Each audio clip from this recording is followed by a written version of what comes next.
سلام، زه ایمالیار ساجد یم او تاسو ته ښه راغلاست وایم. هیله ده زما یوټیوب چینل سبسکرایب او د بیل آیکن کېکاږئ. د وینډوز 10 په دې زده کړه کې به مونږ خپل عملي کار شروع کوو. کله چې مونږ وینډوز 10 ته لاګین شو نو مونږ سره ډیسکټاپ خلاصیږي. دا هر څه چې مونږ ته دلته ښکاري دې له ډیسکټاپ ویل کېږي. ډیسکټاپ کې دا کوم عکس چې موجود دی دې له بیکګراوند او یا والپیپر وي. دا واړه واړه مونږ سره آیکنونه دي، دې ته آیکنز وایي. آیکنز کوم پروګرام چې مونږ نوی انسټال کو د هغه یو شارټکټ دلته مونږ سره جوړیږي چې د هغه له لارې مونږ کولی شو هغه ته لاسرسی ولرو. لکه دا فولډر هم یو آیکن دی، د ریسایکل بین هم یو آیکن دی، دس کمپیوټر هم یو آیکن دی او میکسټن هم یو آیکن دی. همدا ډول لاندې مونږ سره باټم بار دی. باټم بار کې مونږ سره سټارټ دی، سرچ دی مونږ سره، کورټینا دی، ټاسک ویو او کویک لنچ آیکنز دی مونږ سره. دې ته سټیټس بار وایي او دغه ته نوټیفیکیشن د کونج کې غاړې کې دې ته ایرو پیک ویل کېږي. سټارټ کې مونږ سره د پروګرامونو لیست موجود دی، واړه آیکنز دي دلته او دې ته ټایلز ویل کېږي. په دې ټولو به مونږ له خیره کار کوو. دا به مونږه انټروډکشن کلاس وي تر څو د وینډوز له د انوایرمنټ سره او یا له د ډسپلی سره مونږه بلد شو. سرچ کې مونږه کولی شو هر قسم پروګرام یا هر سافټویر چې مونږ سره کمپیوټر کې موجود دی د هغه په اړه سرچ وکړو. مثال زه ورته لیکم ګوګل کروم، نو ما ته ګوګل کروم ډایرکټ راوړئ. او یا زه ورته لیکم کنټرول پینل، نو ما ته کنټرول پینل راوړئ. دې ځینې تاسو کولی شئ چې کمپیوټر کې مو هر رقم پروګرام په کار وي د دې سایې څخه ورداخل شئ او خپل کار سرته ورسوئ. کورټینا د پوښتنو لپاره استعمالیږي.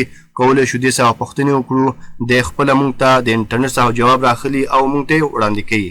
د مثال په ډول کلیک پرې کوو. Hi Cortina, could you tell me what time is it? It's 2:53 p.m. او یا دې بله پوښتنه کوو نو په دې میک علامه باندې به کلیک کړئ. Hi Cortina, how is the weather today?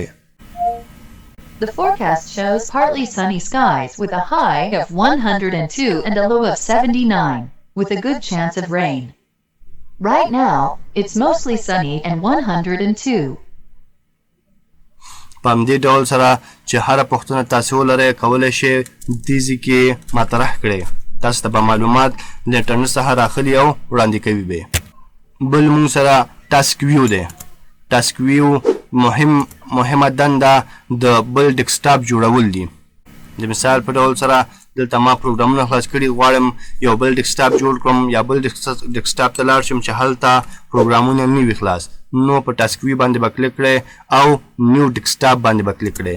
نو تاسو سره به بل ډیسکټاپ جوړ شي چې کله هغه ته داخل شي هغه پروګرامونه یا هغه فایلونه چې تاسو خلاص کړي هغه اول ډیسکټاپ کې پاتې شي، تاسو ته یو بل خالي یا کلیر ډیسکټاپ درکوي. چې بیرته ورلځئ نو ټاسک ویو باندې به کلیک کړئ او لومړنی ډیسکټاپ به کلیک کړئ یا هغه ډیسکټاپ چې تاسو پکې خپل کار نیمه کې پرېښی او دلته راغلی وي.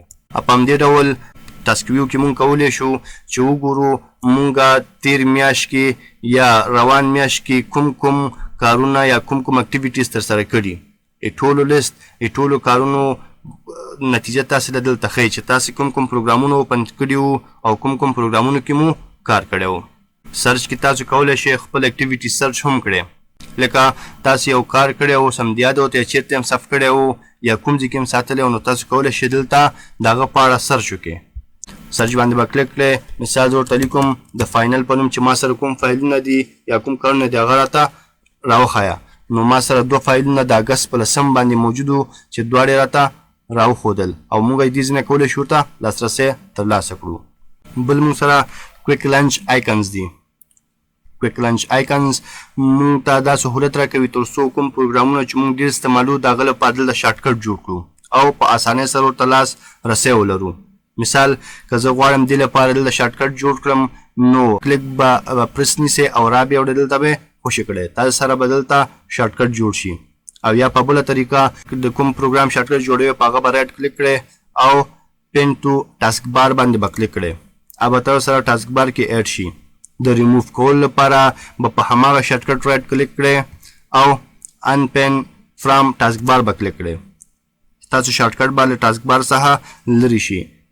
مثال زه واتساپ هم لرې کوم نو رایټ به کلیک کړئ او unpin from taskbar به کلیک کړئ. بل موږ سره سټیټس بار دی. سټیټس بار کې موږ ته د کمپیوټر کې کوم چې رننګ پروګرامونه دي هغه ښیي. د دې ځینې څخه کولی شو خپل والیوم کنټرول کړو، وایرلیس سیسټم وګورو او بیټري چارج وګورو او نور هغه پروګرامونه چې موږ کمپیوټر کې فی الحال رننګ دي او کار کوي هغه وګورو. کوم پروګرامونه تاسو ته دلته شو کیږي تاسو کولی شئ دې کې تغیرات راولئ. اسانه ده را به شي. مثال درته وایم چې ماته انټي وایرس دلته وښیه نو کلیک به ونیسئ او را به یې وړئ چېرته چې غواړئ ایډ شي همالته به یې خوشي کړئ تاسو سره به ایډ شي. بیرته دې ځینې لرې کوئ دې ځینې به یې ونیسئ او را به یې وړئ دلته به یې خوشي کړئ. ستاسې آیکن به یې دې ځینې لرې شي او برابر لاړ شي. بل موږ سره نوټیفیکیشن دی. ټول هغه کارونه یا ټول هغه نوټیفیکیشن چې د کمپیوټر لخوا نه وي یا د موبایل لخوا نه وي، د فیسبوک، واتساپ، ویچیټ، ټول هغه نوټیفیکیشن تاسو ته راځي تاسو کولی شئ دې څخه کنټرول کې او لاسرسی ورته ولرئ. یو څو اپشنز دي دلته چې دا به وروسته پکې کار کوو. دا څنګه ډیروی شو، څنګه یې کموی شو، څه کار کوي، په دې به په تفصیل سره غږیږو. بله ویډیو کې به له خیره موږ په دې ټولو شیانو په دې ټولو پروګرامونو په تفصیل سره غږیږو. آیکنز کې چې کوم شیان موږ سره موجود دي او څه تغییرات پکې راوستی شو په هغه به هم خبرې کوو. سټارټ کې موږ څه کولی شو په دې به موږ سره له خیره غږیږو. همدغه ډول سره موږ په نوټیفیکیشنز کې څه کولی شو په دې به سره غږیږو. تاسې زما یوټیوب چینل سبسکرایب کړئ او د بل آیکن کېکاږئ. تر بیا د خدای په امان.